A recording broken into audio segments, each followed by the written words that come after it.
നമസ്കാരം, സമഗ്രയിലേക്ക് സ്വാഗതം. ഓണക്കാല മദ്യവിൽപ്പനയുടെ കണക്കുകൾ പുറത്തു വന്നപ്പോൾ ഒന്നാം സ്ഥാനം നേടി കൊല്ലം.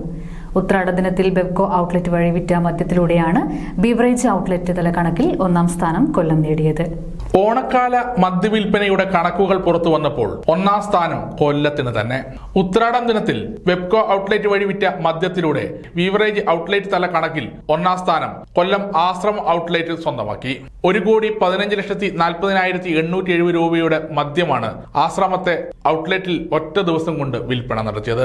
കഴിഞ്ഞ തവണ 4ാം സ്ഥാനമായിരുന്നു ഓണ മദ്യവിൽപ്പനയിൽ കൊല്ലത്തിന്റെ സ്ഥാനം. ജില്ലയിൽ 3 ബെവ്കോ ഔട്ട്ലെറ്റുകളാണ് ഏറ്റവും അധികം മദ്യവിൽപ്പന നടത്തിയത്. കൊല്ലം ആശ്രാമം 2, കരുനാഗപ്പള്ളി 3, കുണ്ടറ, ചാലക്കുടി, ഇരിങ്ങാലക്കുട, തിരുവനന്തപുരം പവർ ഹൗസ് എന്നിവ യഥാക്രമം 3, 4, 5 സ്ഥാനങ്ങളിലാണ് എത്തിയത്. കഴിഞ്ഞ വർഷത്തേക്കാൾ 4 കോടി രൂപയുടെ അധിക വരുമാനമാണ് ഉണ്ടായതെന്ന് ബെവ്കോ അറിയിച്ചു. സമഗ്ര ന്യൂസ്, കണ്ണൂർ.